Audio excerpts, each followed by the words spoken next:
Thank you. Thanks so much. You got it. Thank you.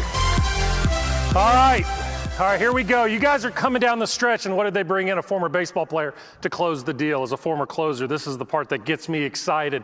And I hope for you guys as coaches, this is the most exciting session you can go through, because this is where we put it all together. Look, why are you here? You are here as a golf coach to understand what it is to impact your student. Why did that student invest in you? Why did they come to you? Was it because you were the one at the club? Because they got a Groupon rate? Or is it because of a connection that they made with you? You guys have had an unbelievable list of speakers. I flew in last night, but I was following up on social media, and I was talking to John Gordon, a buddy of mine, and I'm like, hey, you don't have to rub in that Clemson beat Alabama. Remember, we beat you last year, but, you know, whatever's relevance, right?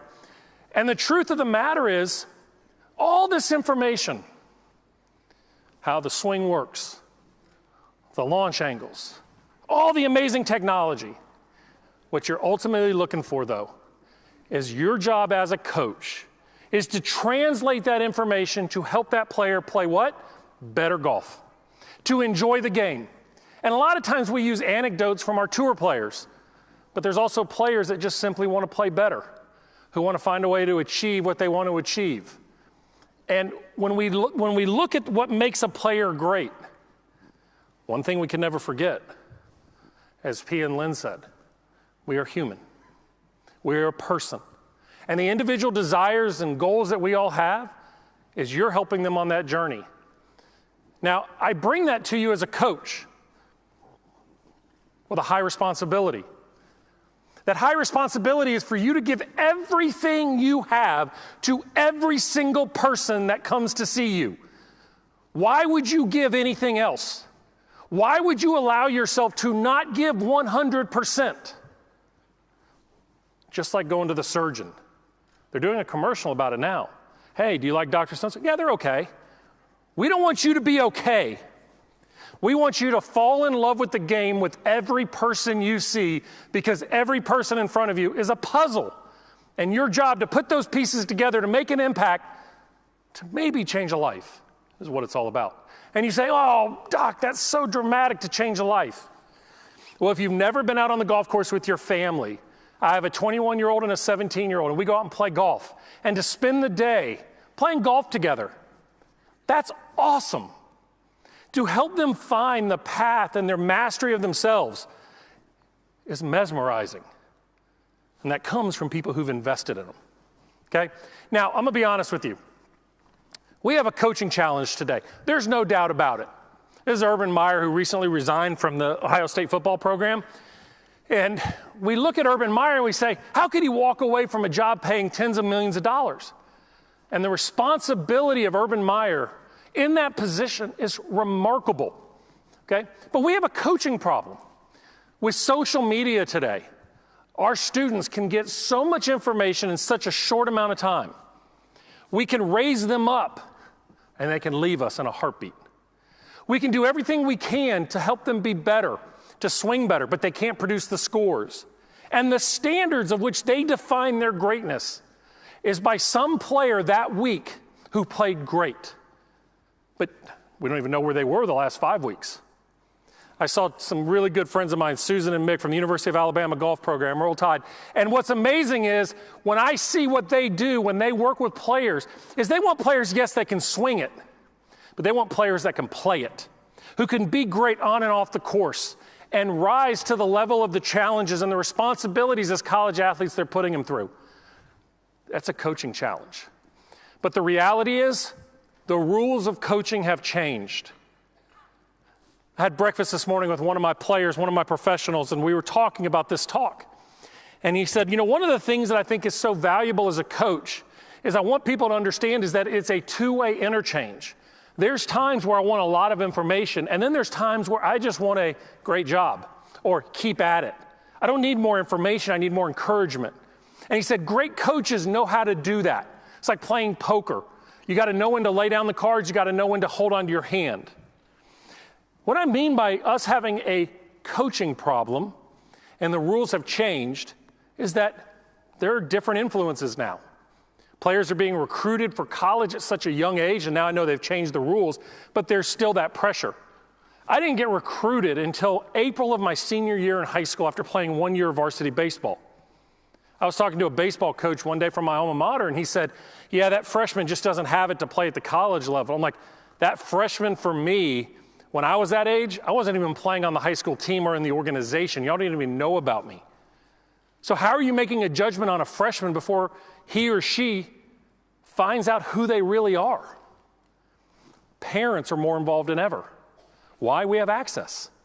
When I work with high school teams or colleges, I try to remind them that many times your parents that are so involved are the parents that are really good at their job circumventing the rules. So why would you be any different?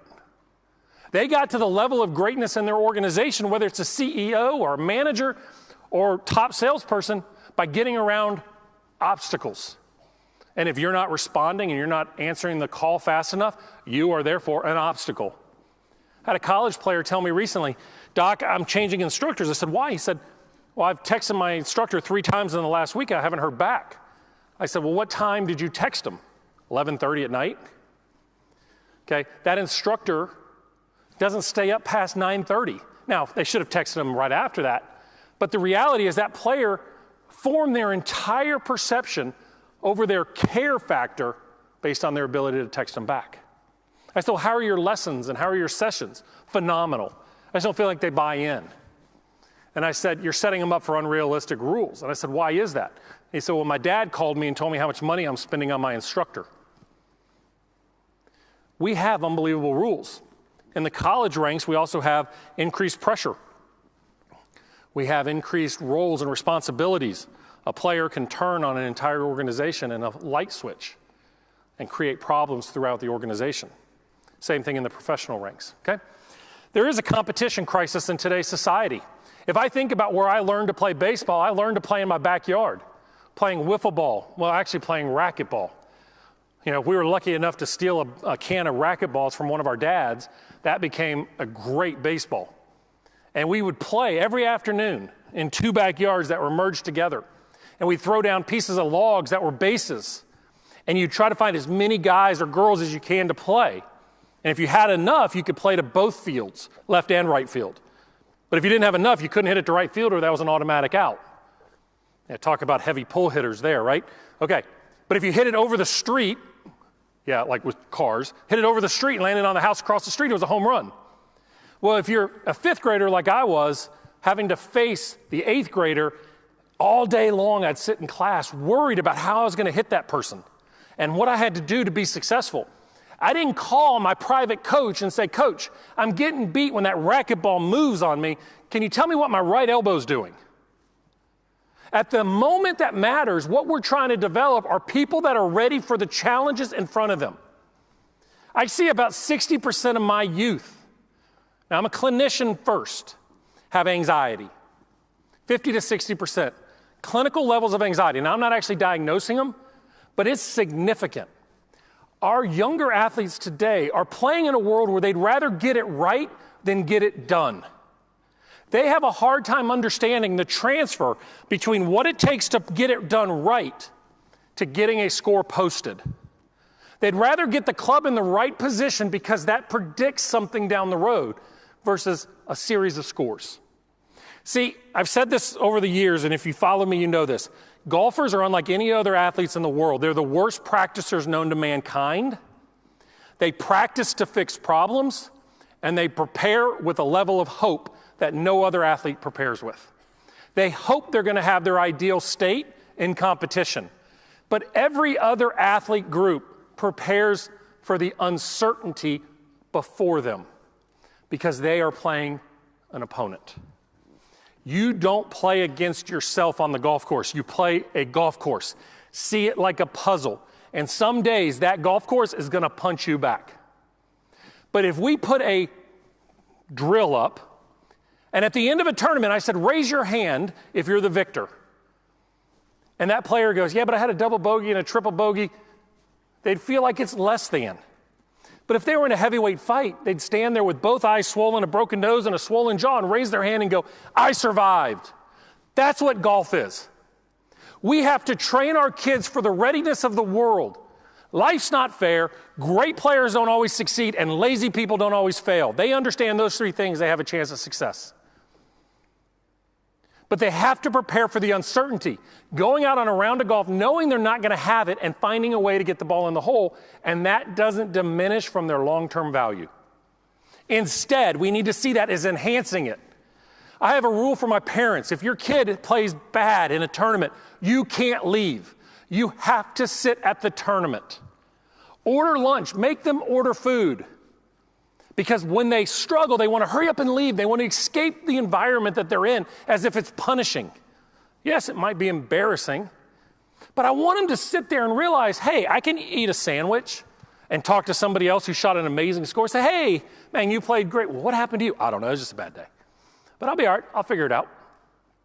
I want them to embrace that resiliency instead of getting back in the car and calling our coaches, me included, hey, this was awful. Are you available today at 3 o'clock? Because I got to hurry up and get to the range.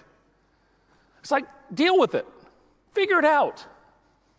Golfers are like our moms on Thanksgiving that spend all their effort trying to align the dining room table and where everyone's going to sit that they forget who actually came. Put on a party. Let's have a great time. Let's figure it out. Do your work. You'll be ready for anything. Let's define and help our golfers be more competitive.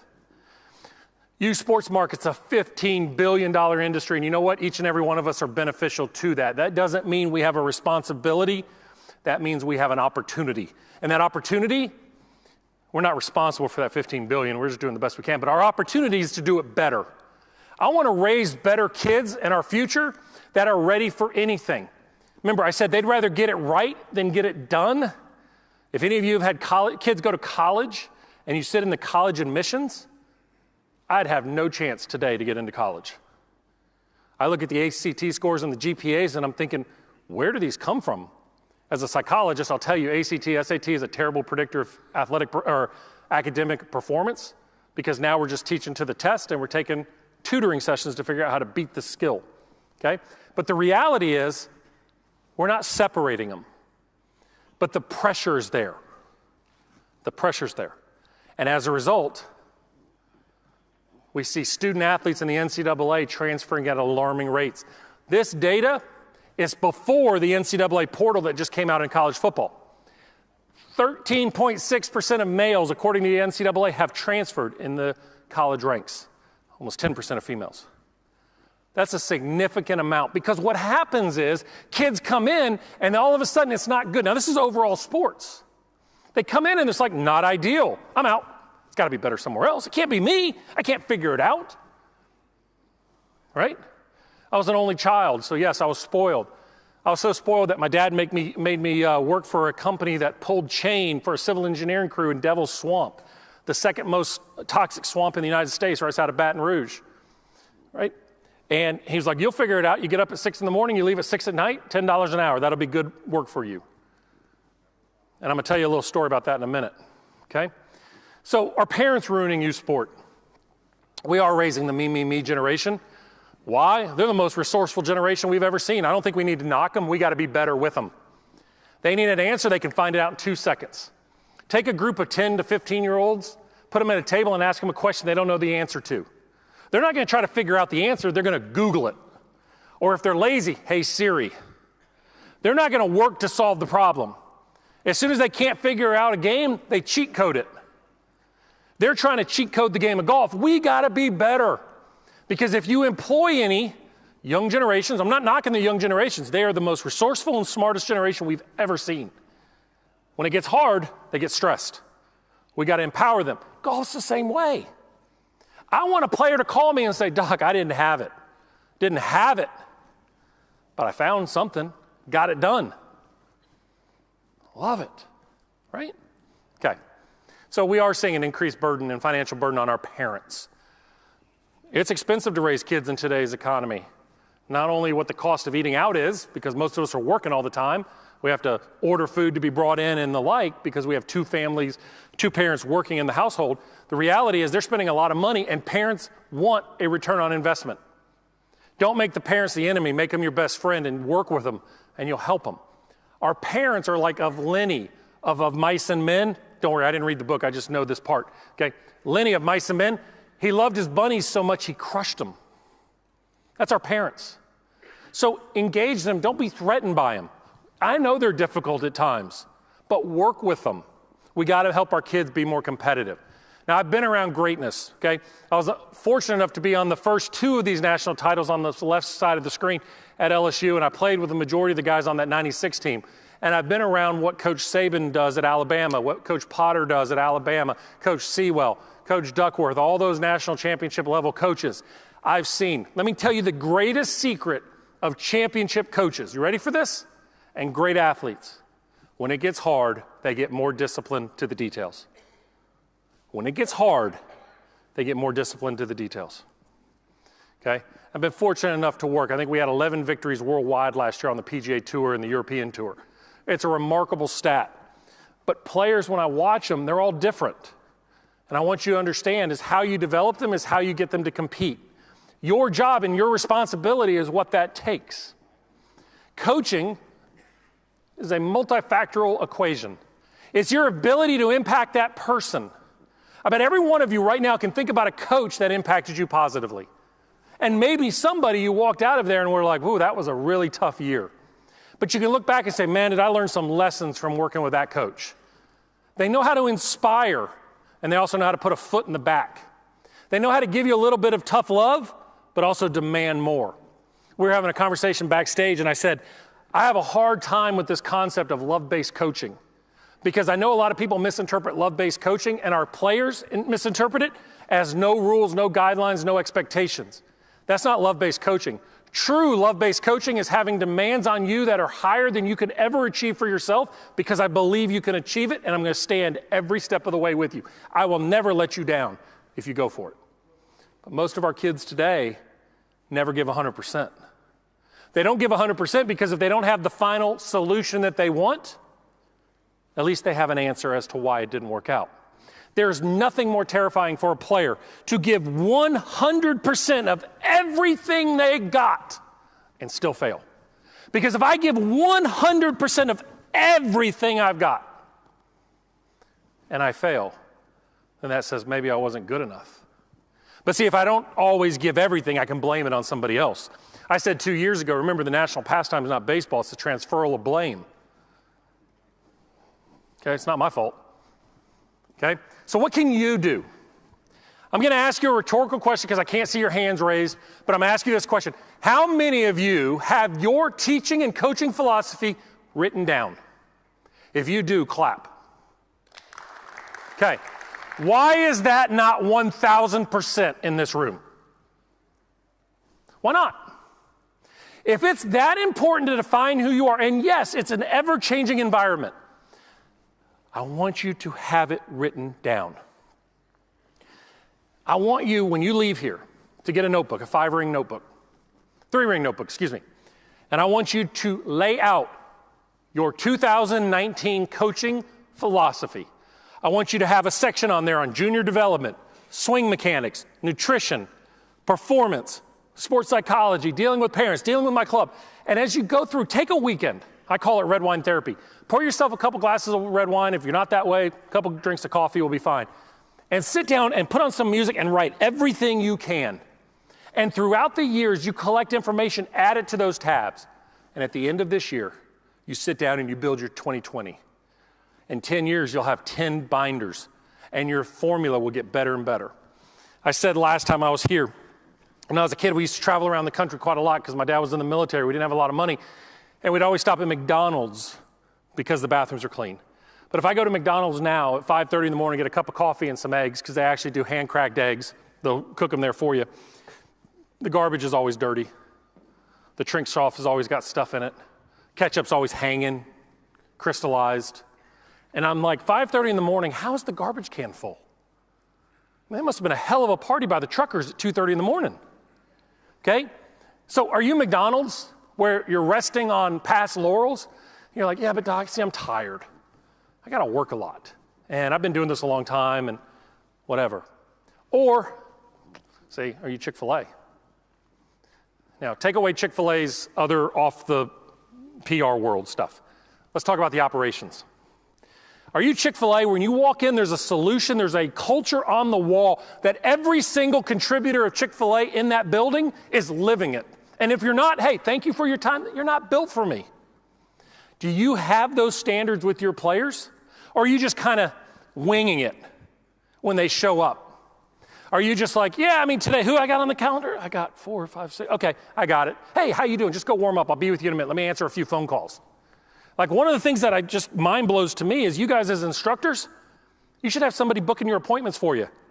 Because if you're on the T 8 hours a day and I try to call and get an appointment, I'm going to wait till 6:30 tonight. I've lost the psychological urgency. $15 an hour person. It'll increase your revenue significantly. Okay? Success doesn't come from pie in the sky thinking. It's a result of doing something each day that will add to your excellence. If you want your players to be more competitive, you must be better. You must be better. You should have a developmental plan for every single player you work with. Every single player. Written down. So when they come back, you've got a notebook. Oh, Bhrett, last time you came in, we were working on your grip. I'm not going to give you something to work on your feet. We haven't figured out the grip yet. Why am I going to give you, like I tell high school coaches this all the time. When you tell a player, hey, you got 3 things I want you to work on in order to get more playing time.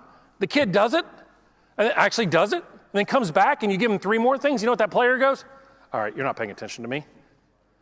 You give them things to work on. Some kids will do it. They believe you care. And you can inspire them. I want us all to be intrinsically motivated, to do it for the inner purpose. The reality is most of us need to learn to find it. We're not born with a strike of lightning that says, man, I want to be the greatest golfer to ever play. Yep. We can say whatever we want by Tiger Woods, but let me just clue you in on something. He had somebody that pretty much imported that information into him on a daily basis.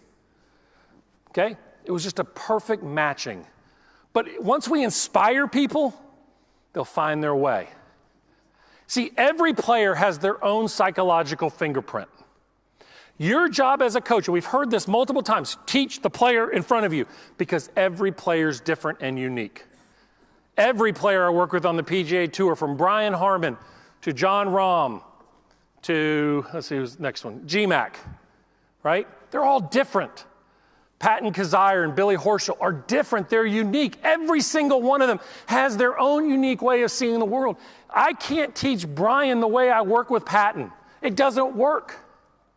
I remember I had a player one time say, hey, did you do that thing that Bhrett makes me do? And the player's like, hey, why didn't you give me that? I'm like, that's not what you needed. You need something else. Okay? So to me, now this is non-empirical. I gave up research a long time ago when I looked at what they pay researchers, okay? What I want you to understand is that there's 5 personalities that I've found that really helps me understand a player. Let me Men in Black you for a minute. Get rid of you should be calm on the golf course, garbage. The mind doesn't know what the word don't means, garbage. Yes, it does. It just is trying to resolve a conflict. That came from a hypnotherapy brochure 35 years ago, garbage. Okay? The fact is, we are all different. How many times have you had a coach, a player, somebody come to you and say, man, when I go play with my buddies, I play great. Getting the club championship, I fall apart. Well, what's different? Well, I'm playing with my buddies, I'm talking garbage, and we've got some side bets, got some music playing. And then what happens? Club championship. Oh, yeah, well, I get there like 3 hours ahead of time, eat breakfast, stretch. Like, you hadn't touched your toes in 15 years, dude. Why are you doing it today? Right? Well, because I want to play good. You play great. Like, I had a swimmer one time that said a coach made him lay down and relax. He couldn't swim. He forgot his earphones on purpose one time. Coach said, get out of here, go play around. He goes outside, he's talking to the concession stands, gets up on the blocks, PRs. Coach said, don't forget your headphones next time. I'm like, come on, everybody's different. We go to a restaurant, we're all going to order different things. We put on XM, we're all going to listen to different shows.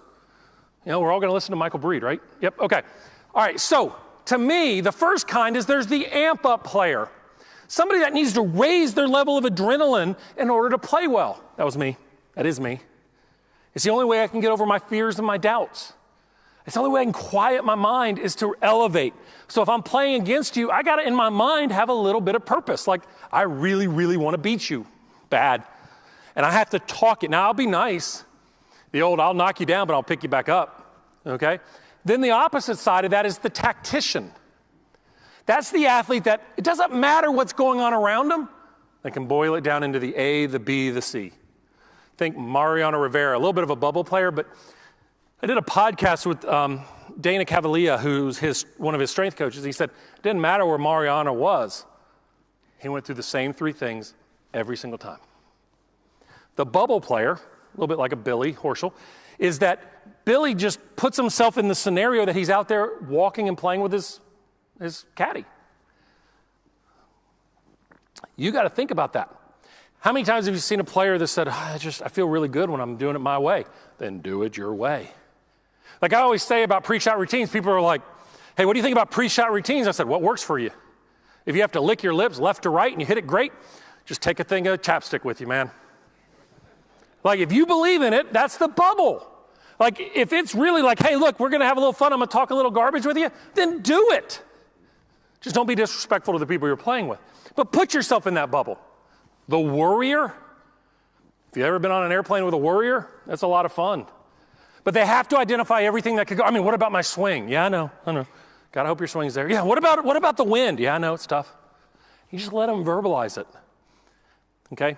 Or the chosen one, which is very common in the Southeast, but as somebody, we were talking earlier about Webb Simpson. He draws a lot of strength on Scripture.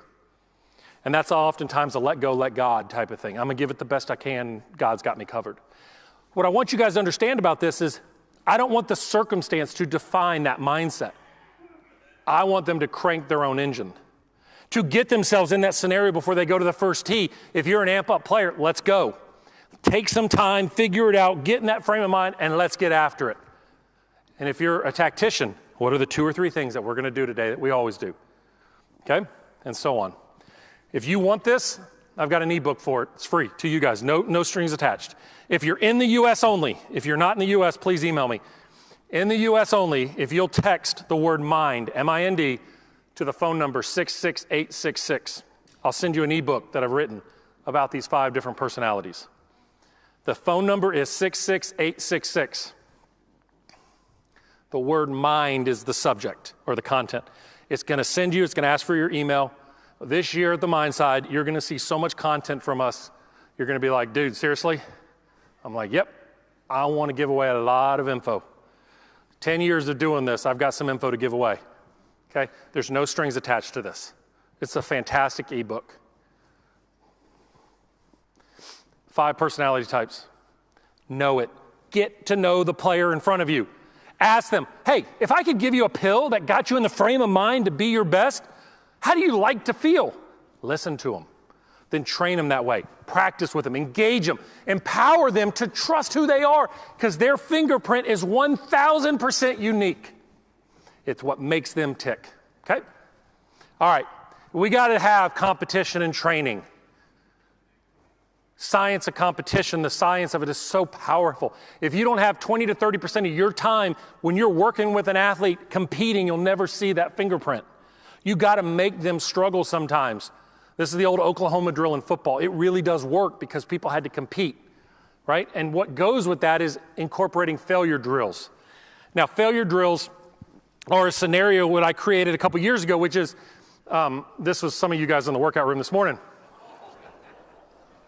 Any lawyer in this room is like, can I please have that tape, please? The reality is we've got to have struggle. I don't want you guys as coaches to leave every day and go, whew, they're better. I want you to leave every day going, they got a plan to figure it out. Okay? You know that's not me because I usually don't go to those places. Okay, failure drills, drill components. Failure's more likely than success. You don't tell the player you're asking them to do a drill that they may fail at. You build it around the skills they already possess. You're not trying to embarrass them. You're not trying to create consequences that they hate you. But here's a drill. I've got some. If you email me or if you respond to my 66866 thing, I'll get them to you. But they put you under intense challenge. And the solution is not far off. It's like solving a Rubik's Cube. All right. So failure is so important. I don't want you to fear failure. with your athletes. Instead, when they fail, I want you to look like you got it all together. Your mind may be struggling, right? You may be worried about the outcome, but what I want you to understand is, just like the pilot that we all flew in with, okay? Just like that pilot, we want you to understand that failure is part of the process. Frustration and confusion are critical for success. If you don't have them, you're not teaching. If you're not getting them frustrated and stressed, you're not helping them, okay? I couldn't get off that passport. Listen, I'm going to wrap up here. I've got 2 more slides. So somebody keep Michael busy back there. This is important. This man changed my life. Changed my life. He's 81 years of age right now. To this day, I still tear up when I talk to him. Okay? Changed my life. He believed in me. If you read my book, you'll hear the story. But it's amazing. Are you one of those?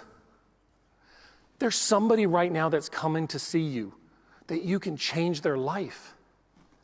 Seriously, I'm not trying to be dramatic. Okay? There's somebody who may not believe in themselves or be able to overcome a challenge at school, and they need somebody to give them the strength and belief of who they are to overcome a challenge.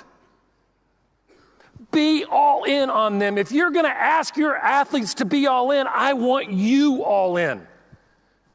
No regrets, no frustrations, all in. We'll deal with the consequences. Okay, now, this is my other high school coach. How many of you know the song Judy in Disguise? Okay. Nobody?